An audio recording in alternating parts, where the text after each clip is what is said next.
خدا کے لیے ایسا مت کریں، خدا کے لیے مجھے چھوڑ دیں، آپ اگلے جہان اللہ کو کیا منہ دکھائیں گی؟ میں نے روتے ہوئے اپنی ساس سے کہا تو اس نے ایک نرم مسکراہٹ میری طرف ڈالی اور کہنے لگی، ارے جا جا، بہت دیکھی تجھ جیسی، ہمیں زیادہ بلیک میل نہ کر، ہمیں اپنا کام کرنے دے اور جلد سے جلد یہ گولی کھا لے ورنہ تیری خیر نہیں۔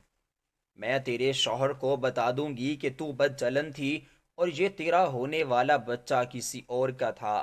میری ساس نے میرے پیٹ کی طرف اشارہ کرتے ہوئے ایک گولی میرے منہ میں ڈالی۔ میری آنکھوں سے آنسو نکل آئے تھے۔ وہ مجھ پر کیسے الزام تراشی کر رہی تھی۔ کوئی عورت غصے میں اس قدر بھی پاگل ہو سکتی ہے، میں سوچ بھی نہیں سکتی تھی، اور وہ عورت جس کے بیٹے کے بچے کی میں ماں بننے والی تھی۔ میں نے اپنی نم ہوتی آنکھیں ایک بار پھر سے اٹھائیں اور اس سے کہنے لگی، خدا کے لیے امی جان ایسا مت کریں، آخر آپ کو مجھ سے کیا تکلیف ہے؟ آپ ایسا کیوں کر رہی ہیں؟ یہ اولاد کسی اور کی نہیں بلکہ آپ کے اپنے بیٹے کی ہی ہے۔ تو وہ میری طرف دیکھ کر کہنے لگی، ارے ہاں ہاں، لیکن میں جانتی ہوں کہ تو میرے بیٹے کے بچے کی ماں بننے والی ہی نہیں بلکہ میرے بیٹے کی منظور نظر بھی ہے، ایسی منظور نظر جس کو اس نے میرے خلاف جا کر اپنایا ہے، اور اپنانے کے بعد اب تو ہی اس کے دل پر راج کرتی ہے۔ جب بھی وہ کال کرتا ہے وہ بس تیرا ہی نام چھپتا رہتا ہے۔ اس لیے میں نہیں چاہتی کہ تو اس کے بچے کو پیدا کرے۔ تیرے لیے یہی بہتر ہوگا کہ تو گولی کھا اور اس بچے کو گرا دے۔ وہ اتنی صفاکی سے کہہ رہی تھی کہ میری آنکھوں سے بہنے والے آنسو کی روانی مزید تیز ہو گئی۔ میرے جو لب تھے وہ تیز تیز کپ کپا اٹھے تھے، لیکن اس سے پہلے کہ میں کچھ اور کہتی، اس نے دو گولیاں ایک ساتھ ہی میرے منہ میں ڈالیں اور ایک پانی کا گلاس میرے منہ پہ لگا دیا، جبکہ میرے ہاتھوں کو میری نند نے پکڑ رکھا تھا۔ یوں میری مزاحمت بالکل ختم ہو چکی تھی، میری آنکھوں سے آنسو روانی کے ساتھ بہہ رہے تھے۔ اب جو ہونا تھا وہ ہو گیا تھا، گولیاں میرے حلق سے نیچے اتر چکی تھی۔ مجھے یوں لگا جیسے میں اپنی کل کائنات کھو چکی ہوں۔ مجھے گولیاں کھلانے کے بعد وہ دونوں مجھے فرش پر ڈالتے ہوئے خود اپنے اپنے کمروں میں چلی گئیں۔ ان کے چہروں پر رقص کرتی مسکراہٹ مجھے تیر کی مانند لگ رہی تھی، اور میرا دل اچل کر حلق میں آ گیا تھا۔ مجھے یوں لگا جیسے میری کل کائنات لٹ گئی ہو۔ میری آنکھوں سے بھل بھل آنسو بہہ رہے تھے۔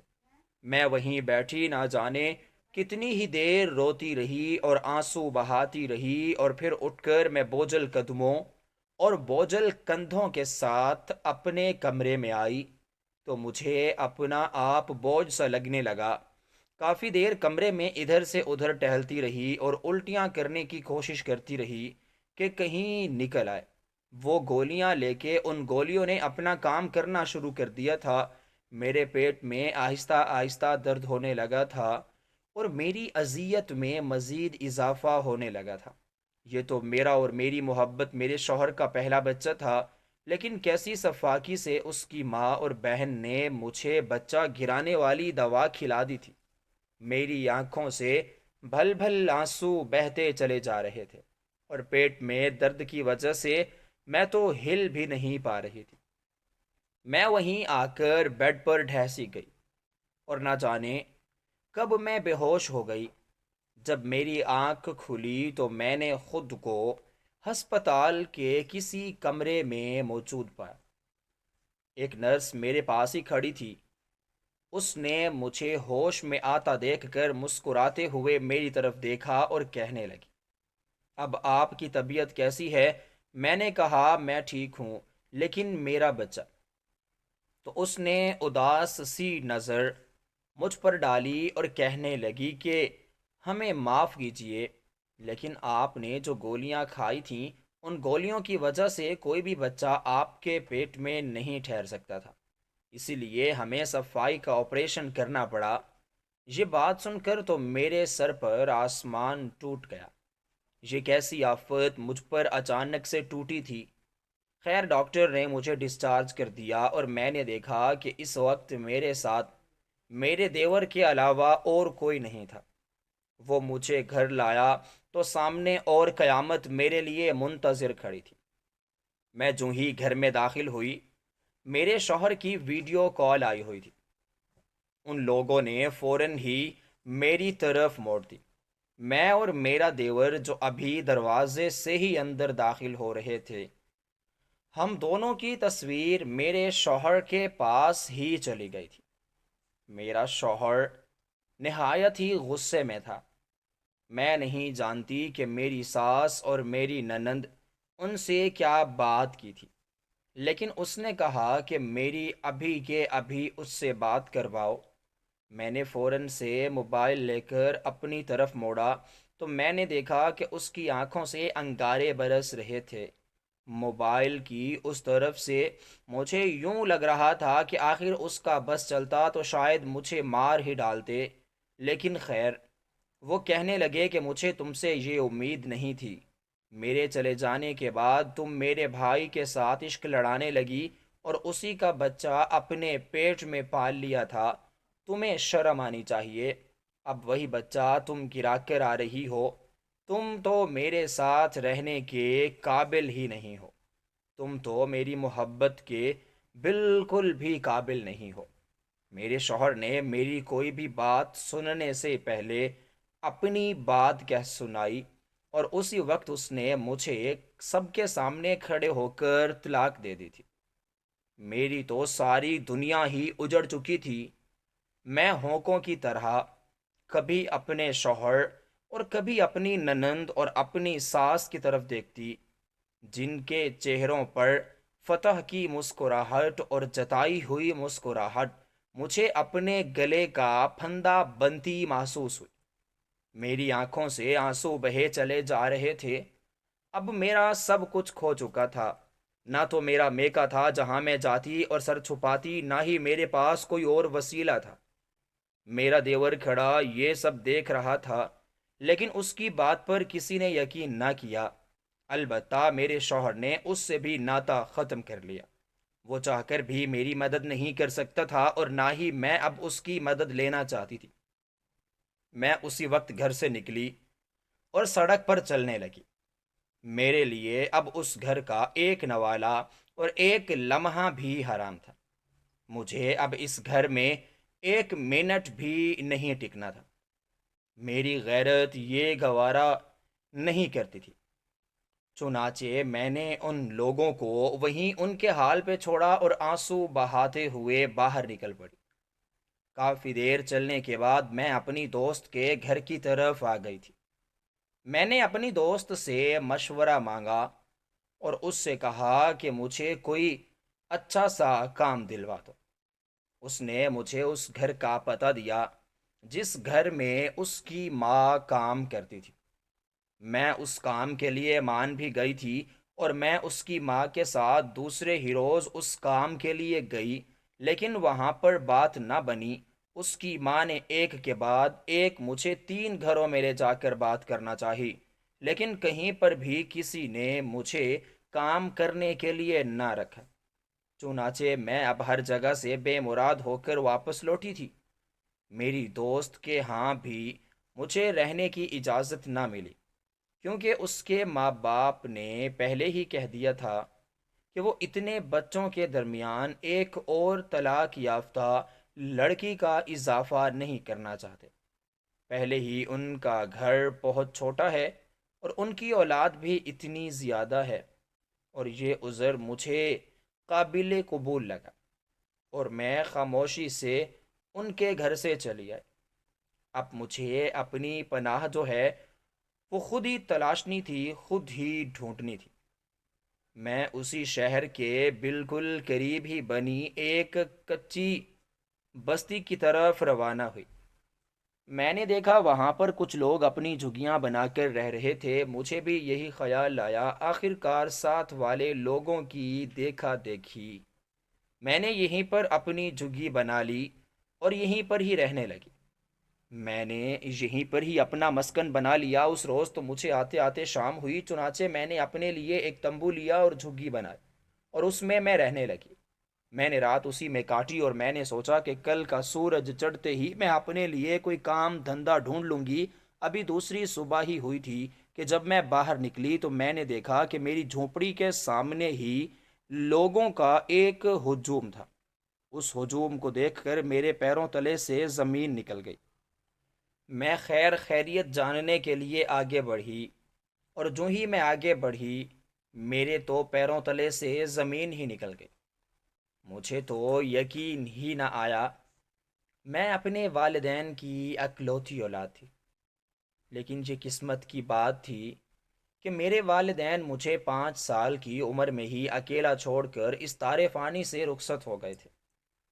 میرے بابا تو میرے دنیا میں آنے سے پہلے ہی اس دنیا سے چلے گئے تھے، لیکن میری ماں بھی میری پیدائش کے 5 سال بعد اس دنیا سے چلی گئی تھی۔ اب میں بالکل اکیلی تھی۔ میرا کوئی ولی وارث نہیں تھا سوائے ایک دور کی خالہ کے، جو کہ میری ماں کی رشتے دار میں کزن لگتی تھی۔ اسی نے مجھے پالا پوسا تھا اور اتنا بڑا کیا تھا۔ اس کی اپنی کوئی اولاد نہیں تھی اور بے اولادی کا دکھ وہ جانتی تھی، اسی لیے اس نے مجھے اپنی گود لے لیا، اور میں اسے خالہ کے کہنے کی بجائے اسے امی امی کہا کرتی تھی، اور وہ مجھے بالکل اپنی ماں کی طرح پیار کرتی تھی۔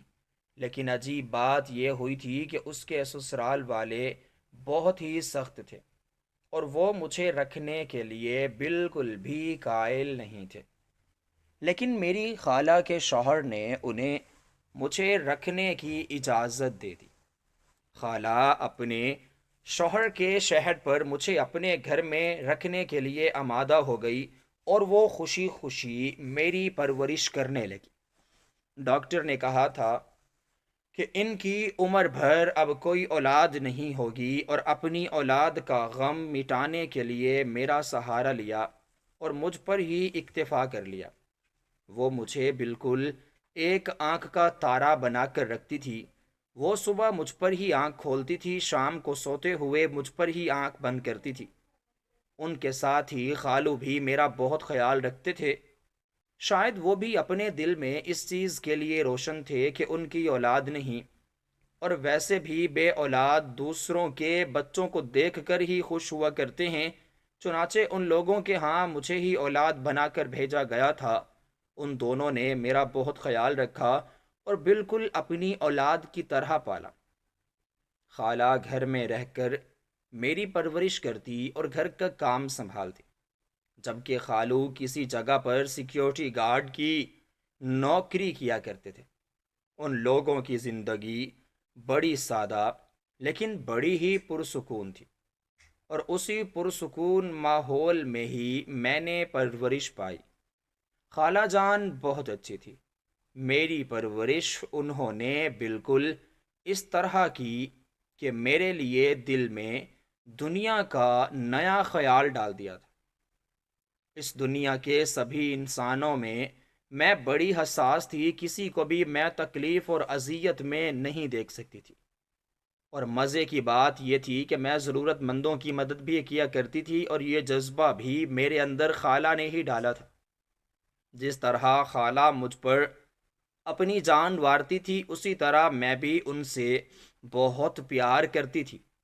مجھے اس بات کا شدت سے احساس تھا کہ اس دنیا میں میری طرح یتیم ہو جانے والے انسان در بدر کی ٹھوکریں کھا رہے ہوتے ہیں، لیکن میرے حصے میں ایک خوبصورت گھر اور خوبصورت ماں باپ آئے تھے، جنہوں نے میری زندگی کو جنت بنا دیا تھا۔ میں ان دونوں کی بہت شکر گزار تھی، اور اکثر اپنے اللہ تعالیٰ سے ان کے لیے میں بہت ساری دعائیں بھی کیا کرتی تھی۔ وقت کے گزرنے کے ساتھ ساتھ زندگی بھی مزید آگے بڑھتی گئی، میں جوان ہوتی گئی، خالہ اور خالو بوڑھے ہوتے گئے۔ آخر کار زندگی ایسے موڑ پر آ کھڑی ہوئی کہ خالہ اس دار فانی سے رخصت ہو گئی۔ خالہ کے چلے جانے کے بعد مجھے یوں لگا جیسے میں اس دنیا میں بالکل اکیلی رہ گئی ہوں۔ میرا اس دنیا میں کوئی نہ ہو، یوں جیسے میں تپتی ریت پر آ گئی ہوں۔ لیکن خالو نے میرے سر پر ویسے ہی ہاتھ رکھا جس طرح ایک باپ اپنے بچوں کے سر پر ہاتھ رکھتا ہے۔ وہ شفقت بھرے انداز سے میرے سر پر ہاتھ رکھتا مجھے دلاسا دیتے رہے۔ ان کی آخری رسومات اور کل خوانی کے بعد جب میں بہت زیادہ اداس تھی اور اکثر روتی رہتی تھی، تبھی خالہ جان نے مجھے سنبھالا اور مجھے سینے سے لگا کر کہا تھا، بیٹا تمہاری ماں اس دنیا سے ضرور گئی ہے، لیکن تمہارا باپ ابھی زندہ ہے۔ تمہیں کسی چیز کی فکر کرنے کی ضرورت نہیں۔ تم یقین کرو، میں تمہیں ہمیشہ ماں باپ اور کا دونوں پیار دوں گا، لیکن تمہیں آج کے بعد رونا نہیں ہے۔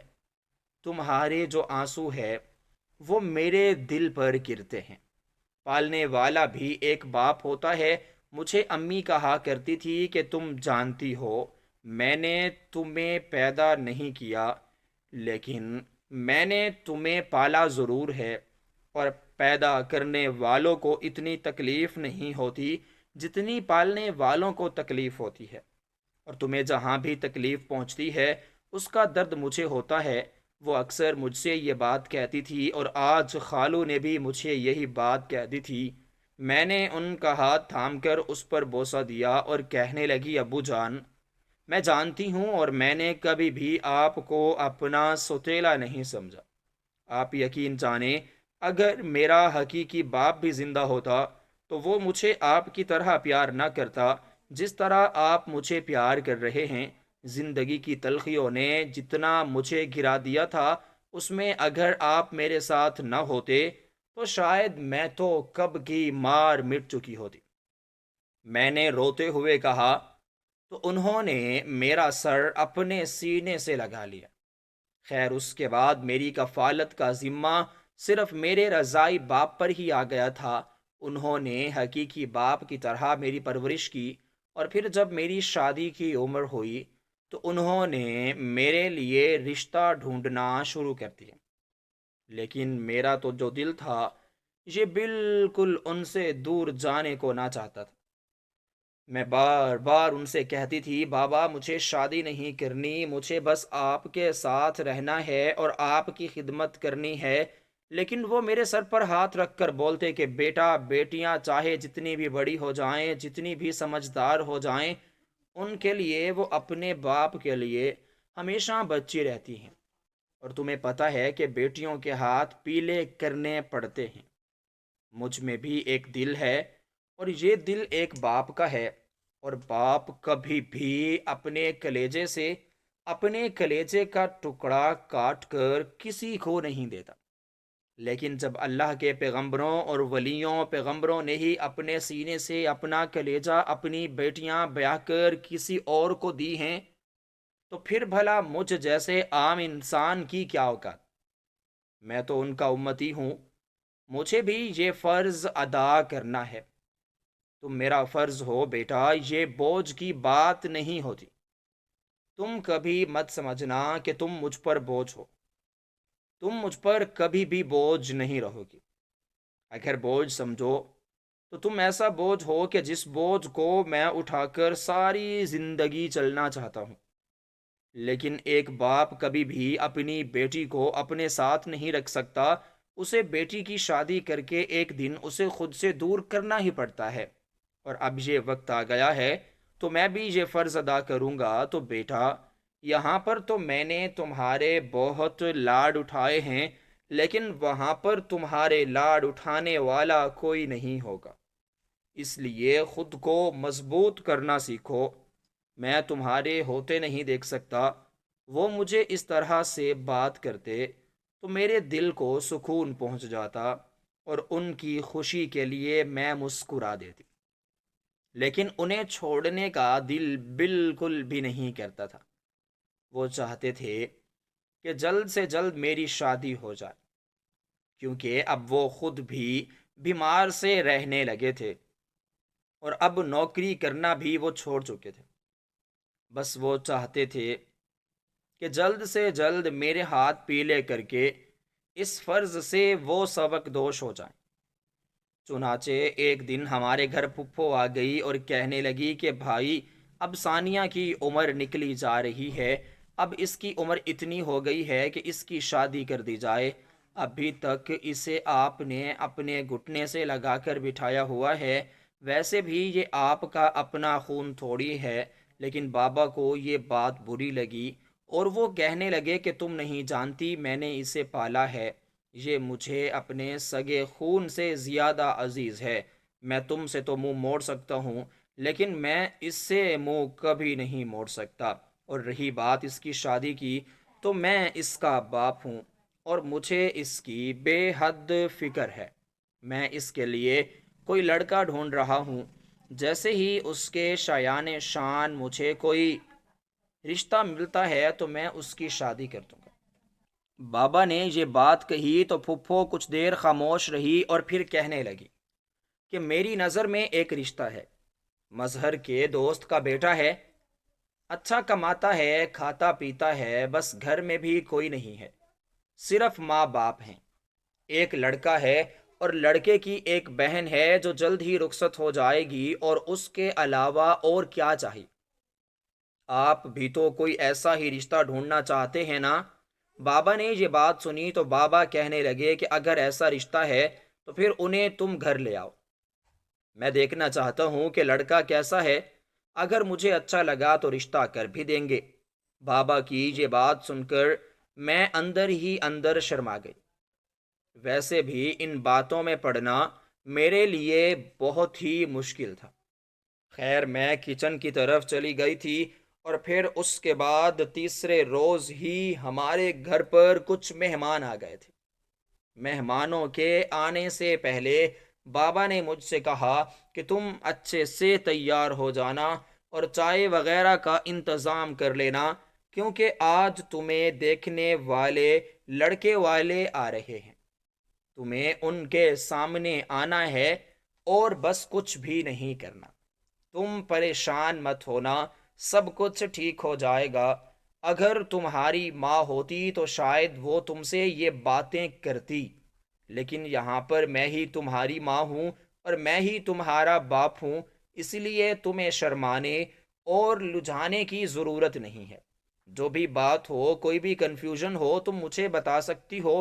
لیکن میں سر میں ہلایا اور خاموشی سے کہہ دیا کہ بس میں تیار ہو جاؤں گی، اور پھر کچھ ہی دیر بعد وہ لوگ ہمارے گھر پر آ چکے تھے۔ میں تیار ہو گئی اور تیار ہو کر میں کچن میں چلی گئی۔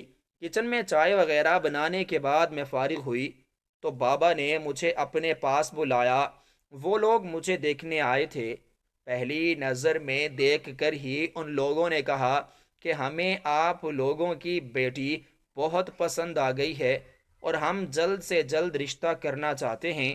لڑکا بھی سلجھا ہوا، پڑھا لکھا تھا اور اچھی نوکری بھی کرتا تھا۔ بابا کو اور کیا چاہیے تھا؟ وہ تو ایسے ہی لڑکے کی تاک میں بیٹھے ہوئے تھے۔ چنانچہ اسی وقت بابا جان نے ہاں کر دی، اور پھر ایک ہفتے بعد میری منگنی کی تقریب بھی رکھ دی گئی۔ یہ سب کچھ اتنا جلدی ہوا کہ مجھے سمجھ ہی نہ آیا، لیکن خیر وہ لوگ میرے اتنے ناز اٹھا رہے تھے کہ میں سمجھ ہی نہ پایا تھا۔ بعد میں پتہ چلا کہ اس لڑکے نے مجھے کسی شادی کی تقریب پر دیکھا تھا اور وہ مجھے پسند کر چکا تھا۔ یہی وجہ تھی کہ وہ بار بار میرے گھر رشتہ لانے پر زور ڈال رہا تھا، اور پھپھو بھی انہی کے توسط سے آئی تھی، اور بابا سے بات کر کے انہوں نے اس لڑکے سے گھر والوں کو میری طرف بھیجا تھا، اور ہم دونوں کا رشتہ بھی طے ہو چکا تھا۔ خیر اس لڑکے کے گھر والے بھی میرے لیے بہت اچھے ثابت ہوئے تھے۔ ابھی ہماری شادی نہ ہوئی تھی، لیکن شادی سے پہلے ایک دن چھوڑ کر ایک دن لازمی اس لڑکے کی ماں میرے گھر آ جاتی اور مجھے بہت پیار کرتی۔ شادی کی تیاریاں شروع ہو چکی تھیں، میری پسند سے ہی سب کچھ خریدا جانے لگا اور زندگی بہت ہی اچھے طریقے سے گزر رہی تھی۔ میں بہت خوش تھی کہ مجھے اتنا اچھا سسرال ملا ہے، اور اتنا اچھا سسرال مل جانے کے ساتھ ساتھ مجھے اتنا اچھا شوہر بھی ملا ہے۔ خیر یہ بات بھی بتا دی گئی تھی کہ شادی کے فوراً بعد ہی میرا شوہر دبئی چلا گیا، اور بابا نے یہ منظور کر لیا تھا کہ بابا کو نوکری والا ایک اچھا تمیزدار لڑکا چاہیے تھا، اور وہ انہیں مل چکا تھا۔ خیر زندگی یوں گزرنے لگی۔ ایک مہینہ شادی کی تیاریوں میں گزر گیا، اور دوسرے مہینے میں میری شادی رکھ دی گئی۔ شادی کے تمام فنکشنز بہت اچھے طریقے سے نمٹے تھے، اور آخر کار میری رخصتی ہو گئی تھی۔ رخصتی کے دن میں بہت روئی، اپنے باپ کو اور اپنا گھر، جس گھر میں نے بچپن سے لے کر جوان ہونے تک اپنی ساری زندگی گزاری تھی، اس گھر کو چھوڑنا میرے لیے آسان نہیں تھا۔ اوپر سے بابا کو اکیلا تنہا چھوڑ کر جا رہی تھی، یہ دکھ اور زیادہ تھا۔ میں پاپا کو اکیلا چھوڑ کر نہیں جانا چاہتی تھی، لیکن یہ بابا کی خواہش تھی کہ میں ان کی زندگی میں ہی اپنے گھر کی ہو جاؤں۔ خیر رخصتی کے وقت وہ میرے پاس آئے اور میرا سر اپنے سینے سے لگا کر کافی دیر تک روتے رہے، اور پھر کہنے لگے، بیٹا اگر تمہاری ماں ہوتی تو شاید وہ تمہیں سمجھاتی، لیکن اب میں تمہیں سمجھا رہا ہوں بیٹا، کبھی بھی اپنے گھر کی بات ادھر ادھر مت کرنا، کیونکہ جب بھی انسان اپنے گھر کی بات باہر کے کسی شخص سے کر دیتا ہے تو وہ گھر میں نہیں رہتی، اور پھر انسان کو لڑانے کے لیے کئی لوگ آ جمع ہوتے ہیں۔ دو انسانوں کے درمیان تیسرا نہ آئے، اور اگر تیسرا آ جائے تو پھر ان دونوں کو جدا کرنے سے کوئی نہیں روک سکتا۔ بیٹا اپنے سسرال کو اپنا گھر سمجھنا اور ہمیشہ خوش رہنا۔ میں تمہیں خوش رہنے کی دعا دیتا ہوں۔ میں جتنا دے سکتا تھا تمہیں جہیز دیا، تمہیں دعائیں دیں، اور تمہیں پالا پوسا۔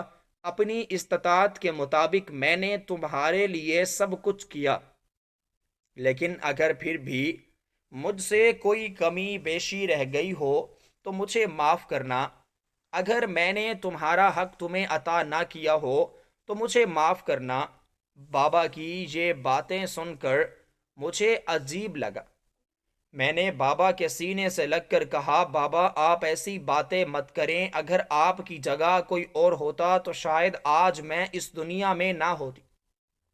کوئی بھی میرے لیے اتنا نہ کر پاتا، شاید میرا سگا باپ بھی میرے لیے اتنا نہ کر پاتا جتنا آپ نے میرے لیے کیا ہے، اور مجھے کوئی اتنا پیار نہ دے سکتا، میرا سگا باپ بھی نہیں، جتنا مجھے آپ نے دیا ہے۔ اگر آپ یہ سب کچھ کہہ کر مجھے شرمندہ مت کریں۔ وہ دن میرے لیے بہت مشکل تھا، اپنے گھر کو چھوڑنا میرے لیے آسان کام نہ تھا۔ میں رخصت ہو کر اپنے سسرال آئی، لیکن جہاں آتے ہی میرے پیروں سے زمین نکل گئی تھی، کیونکہ یہ رشتہ صرف اور صرف میرے شوہر کی مرضی پر آیا تھا۔ میری ساس اور میری ننند اس شادی کے بہت خلاف تھیں، لیکن میرے شوہر نے انہیں ایسی ایسی دھمکیاں دی تھیں کہ وہ مجبور ہو کر میرے گھر رشتہ لینے آئی تھی۔ وہ کسی فیملی کے فنکشن پر مجھے دیکھ چکا تھا، اور یہی وجہ تھی کہ اسے میں پسند آ گئی تھی، اور پھر اس دن کے بعد ہی اس نے اپنی ماں اور اپنی بہن پر زور ڈالنا شروع کر دیا تھا کہ میرا رشتہ لے کر جائیں تو اسی لڑکی کے گھر جائیں، میں کسی اور سے شادی نہیں کرنا چاہتا۔ پھر آخر کار میں اس کی دلہن بن کر اس کے گھر پر آ ہی گئی۔ میرا شوہر بہت اچھا تھا، شادی کے بعد وہ میرے گن گانے لگا تھا، اور شادی کے بعد مجھے کسی چیز کی کوئی پرواہ نہ رہی تھی۔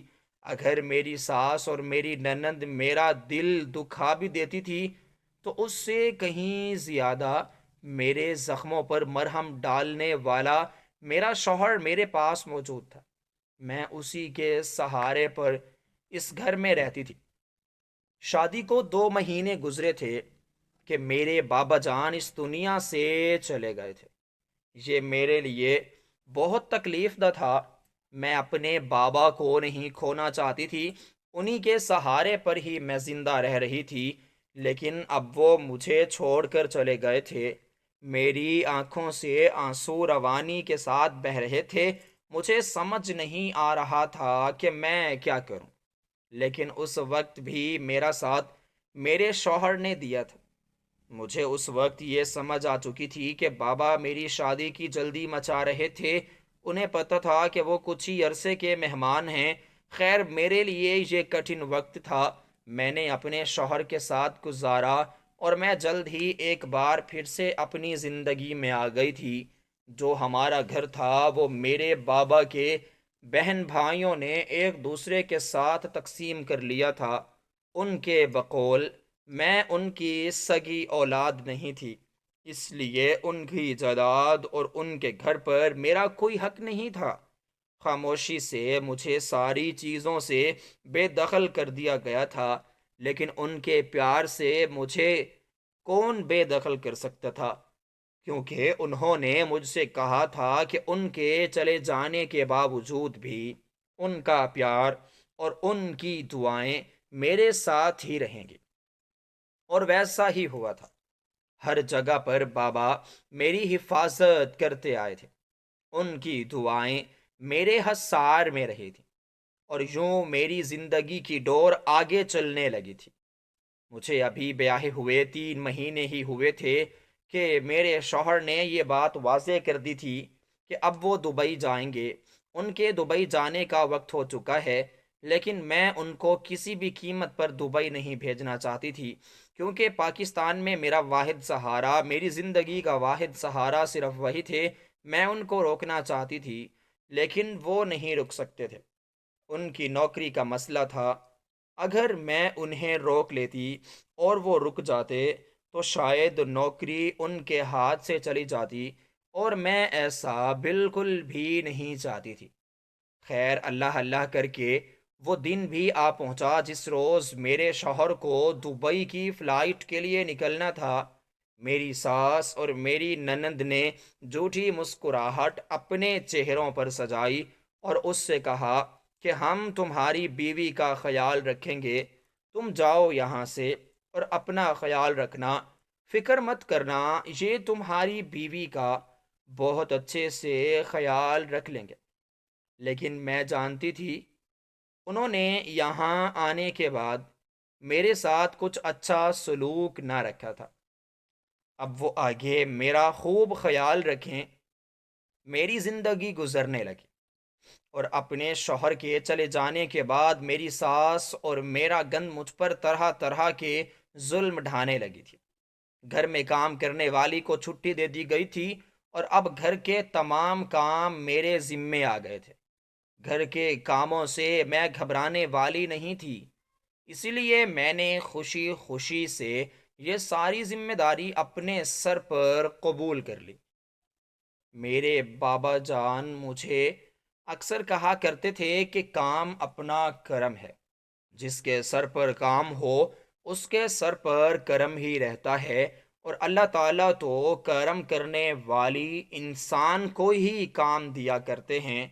تم کاموں سے گھبرایا مت کرو، اور بابا کی ایسی بات پر میں آج تک زندہ تھی۔ میں خوشی خوشی کام کرنے لگی تھی، اور مجھے یوں خوش دیکھ کر وہ دونوں ماں بیٹی شاید خوش نہیں تھی۔ میرے شوہر کی جب بھی مجھے کال آتی، وہ میرا نام لاپالتے مجھ سے کال پر بات کرنا چاہتے تھے۔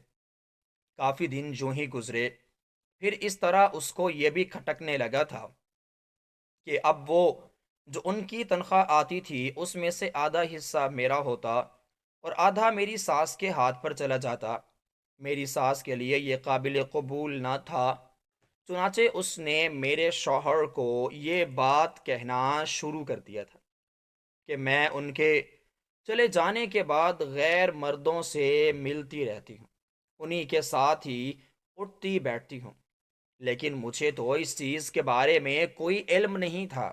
پہلے تو میرا شوہر ان کی باتوں پر یقین نہ کرتے، لیکن جب ان کے بھڑکاتے تول پکڑنے لگے تو میرے شوہر کا جو رویہ تھا وہ مجھ سے قدرے مختلف ہو گیا تھا۔ وہ پردیس میں بیٹھے تھے، اور پردیس میں انہیں جو بات بتائی جاتی تھی وہی انہیں صحیح لگتی تھی۔ اب تو مجھے یوں لگنے لگا تھا جیسے دور ہونے سے محبت بڑھتی ہے، بلکہ محبت مزید کم ہو جاتی ہے، اور میرے ساتھ بھی ایسا ہی ہو رہا تھا۔ میرا شوہر سے بالکل ٹھیک بات نہ کرتے تو میری آنکھوں میں آنسو آ جاتے، اور میں کئی کئی گھنٹے اپنے کمرے میں بیٹھ کر روتے ہوئے گزار دیتی تھی۔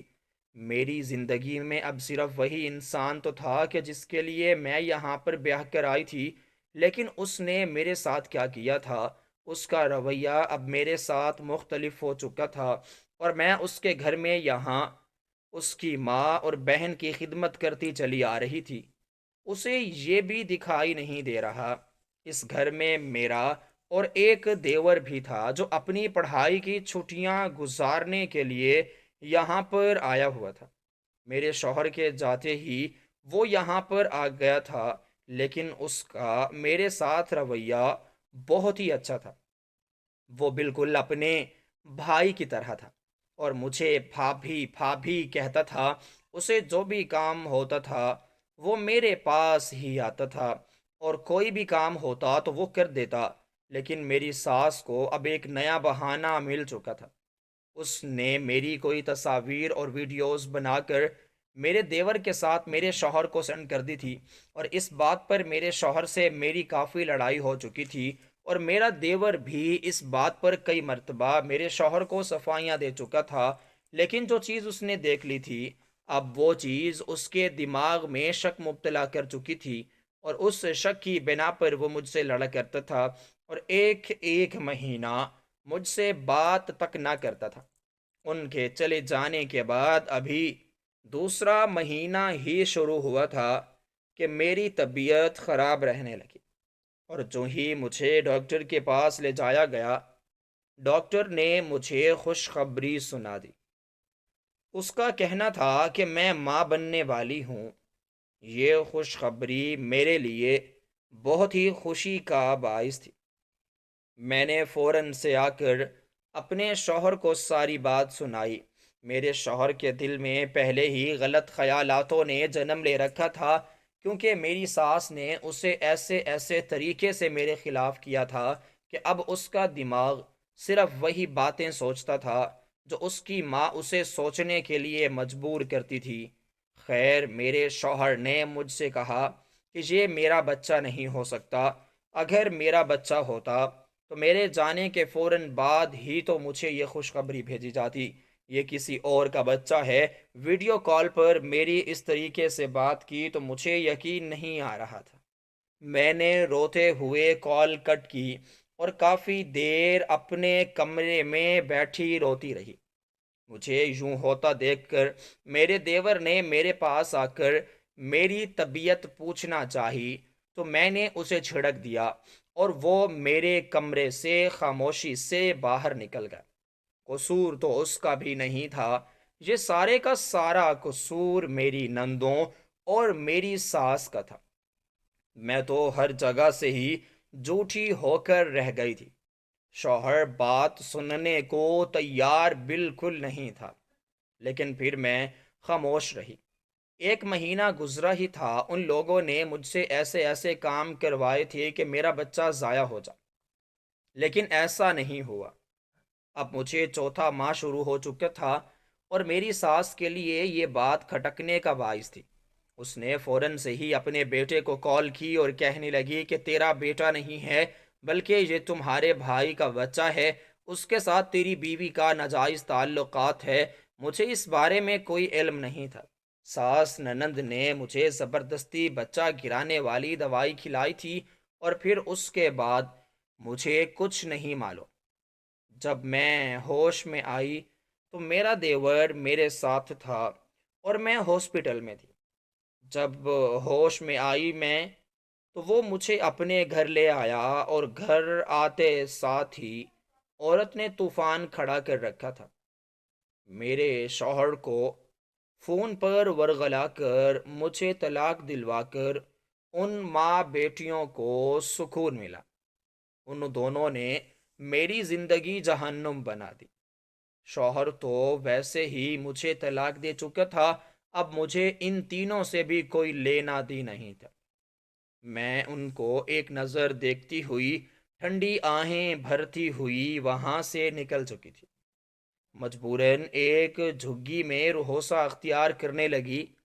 شوہر کی آوازیں سن کر میں جھونپڑی سے نکلی۔ میں نے دیکھا کہ باہر لوگوں کا رش تھا۔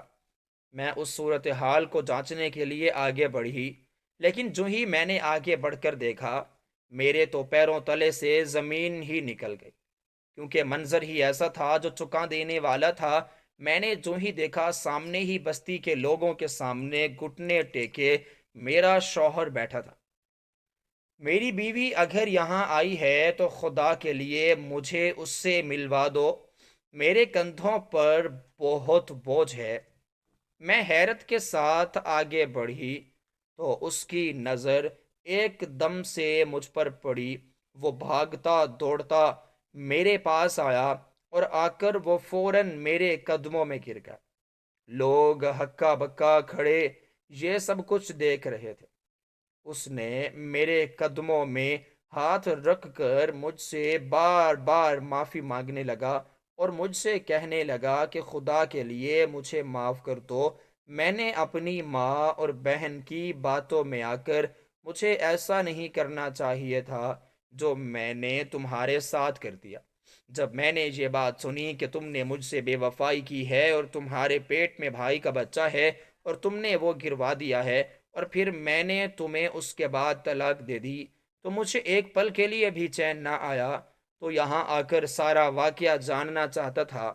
چنانچہ جس روز میں نے تمہیں طلاق دی اسی وقت میں نے اپنی ٹکٹ بک کروائی اور پھر اسی وقت کی فلائٹ سے میں یہاں پاکستان آیا، اور میں نے جانچ پڑتال کی تو مجھے پتہ چلا کہ جو بچہ تم سے ضائع کروایا گیا تھا وہ میرا تھا، اور میری ماں اور بہن نے تمہارے اوپر کیا ظلم کیے تھے یہ بھی سب کچھ مجھے پتہ چل چکا تھا۔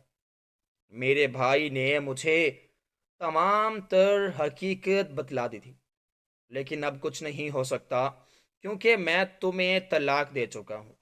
لیکن اب مجھے کہیں پر بھی چین نہیں مل رہا۔ خدا کے لیے مجھے معاف کر دو، پلیز مجھے سکون دے دو اور واپس میرے ساتھ میرے گھر پر چلو۔ لیکن اب تو بہت ہی دیر ہو چکی تھی۔